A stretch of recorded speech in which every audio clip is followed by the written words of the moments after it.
నమస్తే, welcome to BCN news. నేను విజయలక్ష్మి. ముందుగా ముఖ్యాంశాలు.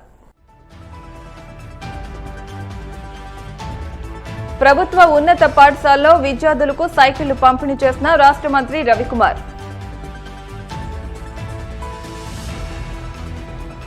పేదవాడి ఆరోగ్యానికి భరోసా సీఎం రిలీఫ్ ఫండ్. ఏపీ సాంఘిక సంక్షేమ శాఖ మంత్రి స్వామి. మోపిదేవిలోని శ్రీ వల్లి దేవసేన సమేత సుబ్రహ్మణ్యేశ్వర స్వామిని దర్శించుకున్న రాష్ట్ర గనుల శాఖ మంత్రి కొల్లు రవీంద్ర.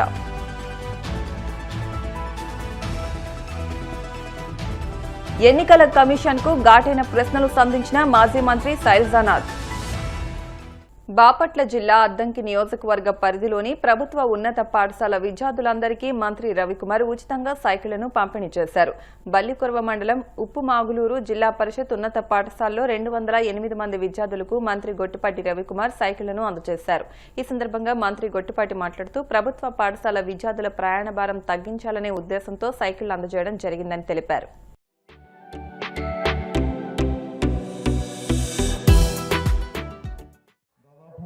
ఇప్పటిదాకా 7,052 మందికి ఇచ్చాం సైకిళ్ళు.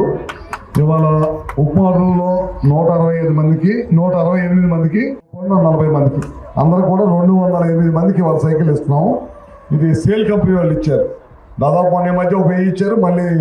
నిన్న సరిపోవట్లేదంటే మళ్ళీ అదనంగా ఇంకో 1000 మందికి ఇచ్చారు. అంటే 2000 మందికి ఇచ్చారు. ఒక్కో సైకిల్ 5,000 రూపాయలతోటి వాళ్ళు ఒక్కరే 1 కోటి రూపాయలతో సైకిల్ కొనిపెట్టారు. మన టార్గెట్ ఫస్ట్ 10,000 అనుకున్నాము. ఇంకా స్కూల్ పిల్లలతో పాటు కాలేజీ పిల్లలు బల్లికూరలో ఇచ్చాము, మొన్న అబ్బాయికులో ఇచ్చాము, అట్లాంటి సంతమావులో ఇస్తున్నాం, అన్నీ కూడా ఇచ్చేస్తున్నాం. ఇంకా 3-4 వేల మందికి ఇవ్వాలి సైకిళ్ళు. ఎట్టి పరిస్థితి 11,400 మందికి సైకిల్ టార్గెట్ ఉంది. మనం ఫస్ట్ 8-9 అనుకున్నాం. తర్వాత చిన్నపిల్లలు వచ్చి మళ్ళీ మాకు కూడా కావాలన్నారు. ఇబ్బంది జరగకూడదు. ప్రభుత్వ పాఠశాలలో ముఖ్యంగా చదువుకునే పిల్లలు 3 కిలోమీటర్లు 2 కిలోమీటర్లు 3 కిలోమీటర్లు నడిచి రావాల్సి వస్తుంది. సోమవారపాడు నుంచి ఎట్ట వస్తుంటారమ్మా? బస్సుకు వస్తున్నారు. కొంతమంది నడిచి వస్తున్నారు. రకరకాలుగా ఉంటుంది. అందుకని చెప్పి అందరూ కూడా సైకిళ్ళు ప్రభుత్వ పాఠశాలలో ఇవ్వాలని చెప్పి దానికోసం ఇవాళ చాలామంది సంస్థలు అడిగిన వాళ్ళందరూ కూడా నో అనే పాట లేకుండా అందరూ కూడా నేను అడిగిన వాళ్ళందరూ కూడా ఇచ్చారు. కాకపోతే మనం ఇచ్చే సైకిళ్ళు 11,000 సైకిళ్ళు దాదాపు 6 కోట్ల రూపాయలు ఖర్చు అవుతుంది. పైన 11,500 సైకిల్ అండి. ఈ 6 కోట్ల రూపాయలు కూడా అన్నీ బయట ఇచ్చే. ఒక 1000 సైకిల్ మాత్రం మా కిషోర్ గ్యాన్స్ కంపెనీ నుంచి ఇచ్చాం. మన అసిస్ట్ నుంచి 1000 సైకిల్ ఇచ్చాం. మిగతా అన్నీ కూడా దాదాపు 9,500 సైకిల్ అన్నీ కూడా బయట వాళ్ళు ఇచ్చినాయే. ఇందాక ఈ గవర్నమెంట్ వచ్చిన దగ్గర నుంచి పిల్లలకు యూనిఫాము, బట్టలు అవన్నీ సకాలంలో ఇవ్వటం జరిగింది. వాళ్ళు బాగా చదువుకోవాలనే ఉద్దేశంతో 10th క్లాస్ ఇందాక ఒకరు ఫెయిల్ అయ్యారని చెప్పావు మాస్టర్ గారు. ఈసారి అది ఫెయిల్ కాకుండా మొత్తం బాగా పాస్ అవ్వాలి. అందరూ కూడా 70%, 80%, 90% రావాలి. ఓరకు ఫెయిల్ అవటం కాదు. పిల్ల తల్లి సాయంత్రం ట్యూషన్ ఏమైనా ఉంటుందా? ఒక స్కూల్ అయిపోవాలి వెళ్ళిపోతారా? మీ ఊర్లో అందరూ పెద్ద వ్యాపారస్తులు ఉన్నారు, బాగా డబ్బులు ఉన్న వాళ్ళు అందరూ ఉన్నారు. అందరూ కూడా కాస్త స్కూల్కి కూడా సాయం చేయండి. అందరూ కూడా చాలా మంది ఉన్నారు, చేయండి. నేను కూడా ఇందాక ప్రిన్సిపాల్ గారు అడిగినట్టు కొన్ని స్కూల్ అదనపు గదులు కావాలన్నారు. ఇంకా కావాల్సిన అన్ని కూడా తీసుకొని నా చేతిలో ఉన్నాయి. తప్పకుండా ఒకటి షెడ్ కావాలని అడిగారు. దాన్ని ఏ విధంగా చేయాలో మేము అందరం ఊర్లో పెద్దలతో మాట్లాడి ఎట్లా చేయాలో చూస్తాను. అదొకటి స్కూల్లో వాటర్ ప్లాంట్లు అట్లాంటివి. నిన్న ఈ మధ్యకాలంలో మనం ఈ సైకిల్ని ఇవ్వటం చూసి ఒక ఒంగోలు నుంచి ఒకరు వచ్చి 13 లక్షలు ఇచ్చిపోయారు. ఇది పిల్లల స్కూల్స్లో మంచినీళ్ళ ప్లాంట్లు కావాలంటే 8 స్కూల్స్లో మంచినీళ్ళ ప్లాంట్లు పెట్టాను. నేనేం అడగలే, వాళ్ళకి ఫోన్ చేసి వాళ్ళే ఊరి ద్వారా నన్ను పట్టుకొని వచ్చి విజయవాడ వచ్చి నా దగ్గరకు వచ్చి 13-12 మంచి అయితే ఎవరో ఒకరు వచ్చి ఇస్తూనే ఉంటారు. ఎందుకంటే ఖచ్చితంగా ఈ ఊర్లో చదువుకున్న పెద్దలు కానీ గతంలో చదువుకునే వివిధ హోదాల్లో ఉన్న వాళ్ళు కానీ అందరూ కూడా స్కూల్స్కి హెల్ప్ చేస్తే స్కూల్స్లో ఇప్పుడు 200 మంది పిల్లలు ఉన్నారు. అందరూ కూడా మంచి చదువు వచ్చింది. మనం కొన్ని సౌకర్యాలు మనం కూడా చేయాలి. అన్ని ప్రభుత్వాలు చేయలేవు. ప్రభుత్వాలతో పాటు మనం కూడా ఎంతో కొంత ఊరికి సాయం చేస్తుంటేనే పిల్లలకి ఇబ్బంది లేకుండా ఉంటుంది. ఇవాళ మళ్ళీ మనం ప్రతి స్కూల్లో ప్రతి పిల్లడికి కూడా 15,000 ఇచ్చే కార్యక్రమం చేసాం. ఆయన అందరికి వచ్చినా లేదనేది ప్రిన్సిపాల్ చూసుకోవాలి. చూస్తున్నారా? వచ్చినా లేదు తెలుసా మీకు? అందరికి బండియా లేదా లేదనేది తీసుకొని ఆ ఊరు పెద్దలకో లేకపోతే మండల నాయకులకో మండలంలో ఉన్న ఆఫీసర్లకు తెలియజేయాల్సిన అవసరం కూడా ఉంది మీకు. అది కాకుండా ఇవాళ గవర్నమెంట్ వచ్చిన తర్వాత 16,000 మంది టీచర్లను తీసుకున్నారు. ఎందుకు తీసుకున్నారంటే ప్రభుత్వ పాఠశాలలో టీచర్స్ ఉండాలి. టీచర్స్ లేకుండా ఒకే టీచరు 4 క్లాసులు చెప్పడం అవన్నీ లేకుండా 4 తరగతులు చెప్పడం అవన్నీ లేకుండా ఏ తరగతికి ఆ తరగతి టీచర్ ఉండాలనే ఉద్దేశంతో తీసుకున్నారు. 16,000 మంది పోస్టులు కూడా ఫిల్ చేసి అన్ని స్కూల్స్లో కూడా పేదల ఆరోగ్యాన్ని దృష్టిలో ఉంచుకుని సీఎం చంద్రబాబు అడిగిన వెంటనే సీఎం రిలీఫ్ ఫండ్ చెక్కులు పంపిణీ చేస్తున్నట్లు ఏపీ సాంఘిక సంక్షేమ శాఖ మంత్రి స్వామి తెలిపారు. టంగుటూరు మండలంలోని తూర్పునాయుడుపాలెం మంత్రి క్యాంపు కార్యాలయంలో మంత్రి స్వామి 58 మందికి సీఎం రిలీఫ్ ఫండ్ చెక్కులు పంపిణీ చేశారు. అనారోగ్య సమస్యలతో బాధపడుతున్న బాధితులకు 33 లక్షలకు పైగా విలువ చేసే సీఎం రిలీఫ్ ఫండ్ చెక్కులు పంపిణీ చేసినట్లు మంత్రి వెల్లడించారు.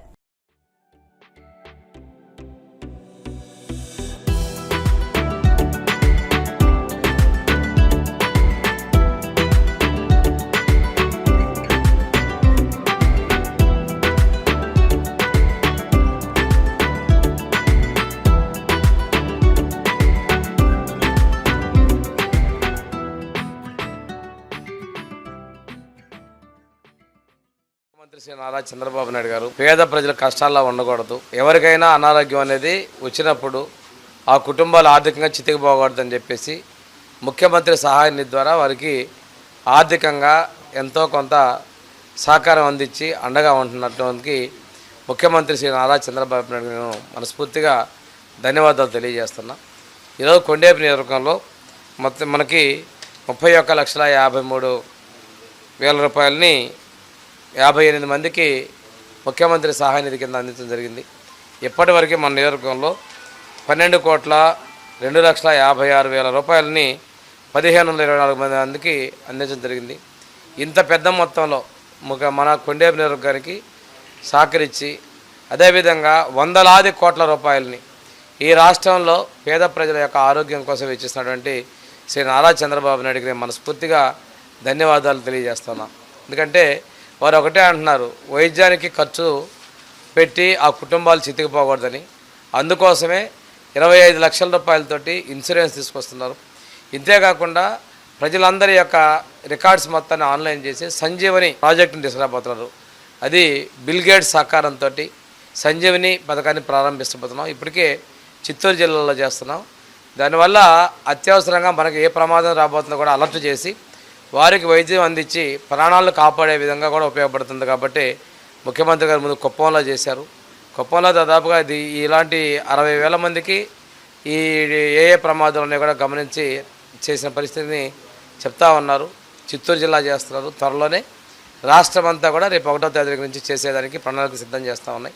ప్రజలు కూడా మీ రికార్డ్స్ని ఇచ్చే డేటా కూడా సహకరించాలని తెలియజేసుకుంటూ ప్రజలు ఆరోగ్యంగా ఉంటేనే రాష్ట్రం ఆనందంగా ఉంటుంది. ఈ రాష్ట్రం ఆనందంగా సంతోషంగా అభివృద్ధి చెందాలంటే తప్పనిసరిగా ఆరోగ్యం అనేది ఒక ముఖ్యమైన భాగస్వామి అని చెప్పి ముఖ్యమంత్రి గారు ఈ విధంగా ముఖ్యమంత్రి సహాయం అందించి అనారోగ్యం పాలైనటువంటి వాళ్ళకి ఆర్థిక సహకరిస్తున్నందుకు మరొక్కసారి ధన్యవాదాలు తెలియజేస్తూ రాష్ట్ర గనుల శాఖ మంత్రి కొల్లు రవీంద్ర మోపిదేవిలోని శ్రీ వల్లి దేవసేన సమేత శ్రీ సుబ్రహ్మణ్యేశ్వర స్వామివారిని దర్శించుకున్నారు. ఆలయ అధికారులు మంత్రికి స్వాగతం పలికి నాగపుట్టలో పాలుపోసి ప్రత్యేక పూజలు నిర్వహించారు. అనంతరం స్వామివారిని దర్శించుకుని విశేష పూజా కార్యక్రమాల్లో పాల్గొన్నారు.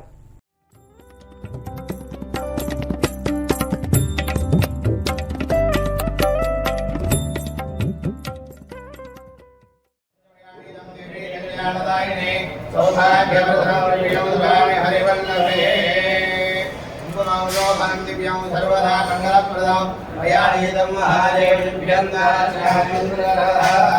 भवावाजेशंकरे परिग्रामणोगारिणं विश्वारस्वस्य वारिणः सुरभिरोमुखगरत्प्रणायोगमुचिदारिषदो क्रमसिज्योतिरसिदेजोसिदेवोवस्विदोत्पुणाक्षेत्रेण पवित्रेण वदो सूर्यस्य रश्मिभिः नमस्ते अस्तु भगवन् विश्वेश्वराय महादेवाय प्रत्युञ्जयाय सुरेश्वराय दराजिवाय नमः यामदिनीर्या फलाभरणाय विष्मणीः बृहस्पति प्रचोदास्नानो मुच्यनिर्वगो हसः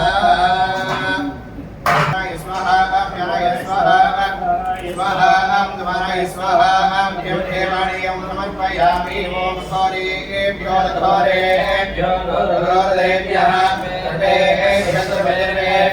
नमस्ते रुद्ररूपेभ्यः विराजं दर्शयामि नमस्करोमि हर हर महादेव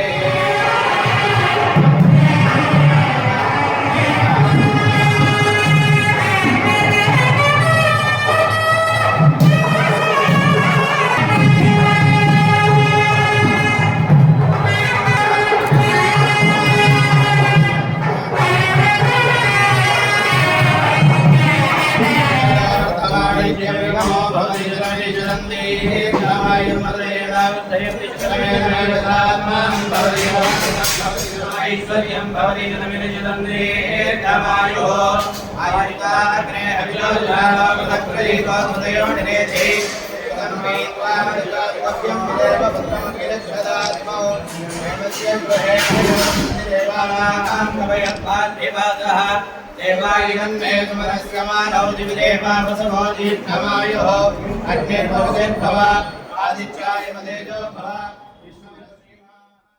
ఏపీలో 2024లో జరిగిన ఎన్నికల్లో అర్ధరాత్రి 11:45 నుంచి 2 గంటల మధ్య భారీ ఎత్తున పోలింగ్ నమోదు కావడం తీవ్ర అనుమానాలను రేకెత్తిస్తోందని ఎన్నికల సరళిపై ప్రజల్లో ఎన్నో అనుమానాలు నివృత్తి చేయాల్సిన బాధ్యత కేంద్ర ఎన్నికల సంఘంపైనే ఉందని మాజీ మంత్రి సాకే శైలజానాథ్ డిమాండ్ చేశారు.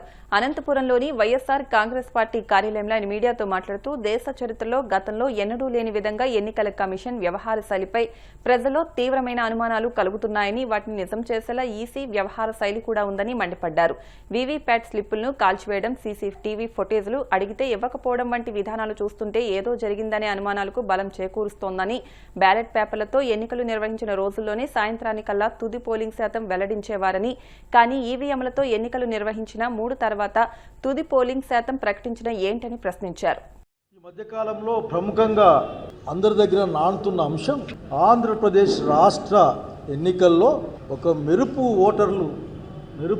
స్ట్రైకింగ్ ఫోర్స్ లాగా వచ్చి ఒక 50 లక్షల ఓట్లు అతి కొద్ది కాలంలోనే వేయడం ద్వారా ఆంధ్రప్రదేశ్లో ఈ రోజున దాని లాభాన్ని అనుభవించిన వాళ్ళు మాది 100% స్ట్రైకింగ్ రేట్ అని చెప్పుకొని జబ్బలు జరుచుకునే ఒక కాలంలో ఇక్కడ ప్రజాస్వామ్యం అపహాస్యం చేయబడింది అని అనుమానాలని వ్యక్తం చేయడమే కాకుండా భారత రాజ్యాంగబద్ధమైన ఎన్నికల ప్రక్రియ వారి యొక్క నమ్మకాన్ని వమ్ము చేసే విధంగా ఉంది అన్న అంశాన్ని ఈ రోజున చర్చించబడతా ఉంది.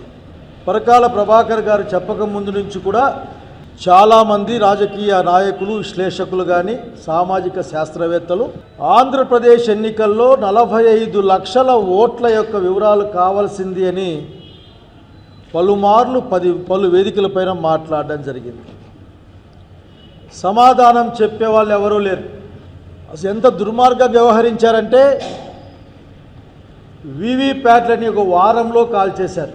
ఇప్పుడు వీవీప్యాట్లు ఇచ్చేవాళ్ళు లేరు. చూసుకుందామంటే ఆ వీడియో రికార్డింగ్స్ ఇమ్మంటే ఇచ్చేవాళ్ళు కూడా లేరు. ఈ నేపథ్యంలోనే ఇన్ని అనుమానాలతో ఉన్నప్పుడు ఎలక్షన్ కమిషన్ విడుదల చేసిన లెక్కలన్నది రోజున మెరుపు ఓట్లు ఎట్లా వచ్చాయో అర్థం కాక అందరూ తలబట్టుకుంటా ఉన్నారు.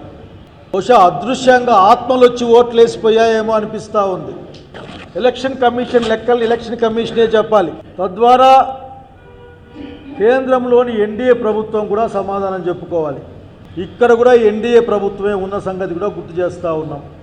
ఎన్డీఏ ప్రభుత్వం వచ్చినాక ఎన్నికల కమిషన్ని బ్రహ్మ పదార్థంగా మార్చేశారు.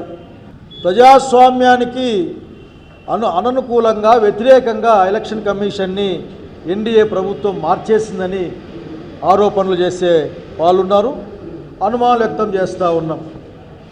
13వ తారీఖు మే నెలలో ఎలక్షన్లు జరిగాయి. ఎలక్షన్లో 5 గంటలకు ఎలక్షన్ టైం అయిపోతుంది.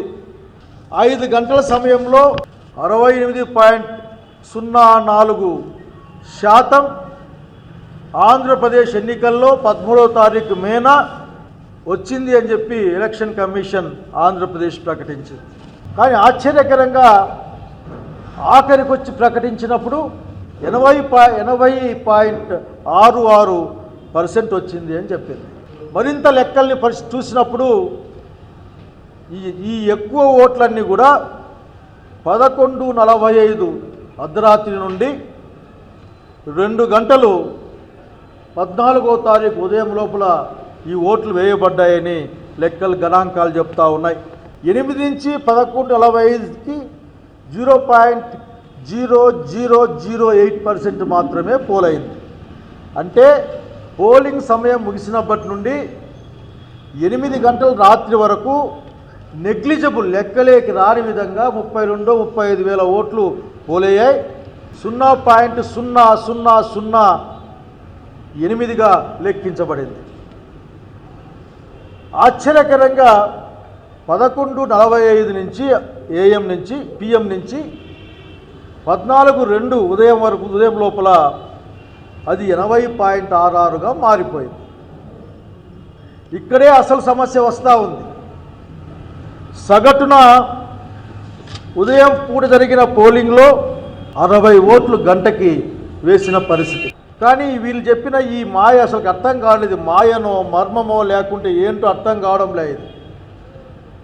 అంటే అంత వేగంగా ఎట్లా మిషన్లు పనిచేసాయో కూడా అర్థం కావడం లేక అంత వేగంగా మనుషులు ఏ విధంగా పనిచేయగలిగారో కూడా అర్థం కావడం గంటకు 60 ఓట్లు పడ్డ టైం నుంచి 5 గంటల నుంచి 8 గంటల వరకు క్యూలో ఉన్న కాలంలో కేవలం 0.0008% ఓట్లు పోలైతే ఈ రాష్ట్ర వ్యాప్తంగా 35,000 లోగా పోలైతే 11:45 నుంచి అర్ధరాత్రి ఉదయం 2 గంటల లోపల 80.66% ఎట్లా వచ్చాయన్నట్ల ఆ 2 గంటల్లో దాదాపు 400 ఓట్లకు పైగా పోల్ కాబడ్డాయి. ఇది ఎవరు కూడా చేయలేని సంగతి. ఇది అసాధ్యం. ఇప్పుడు కాసేపు ప్రకటనలు.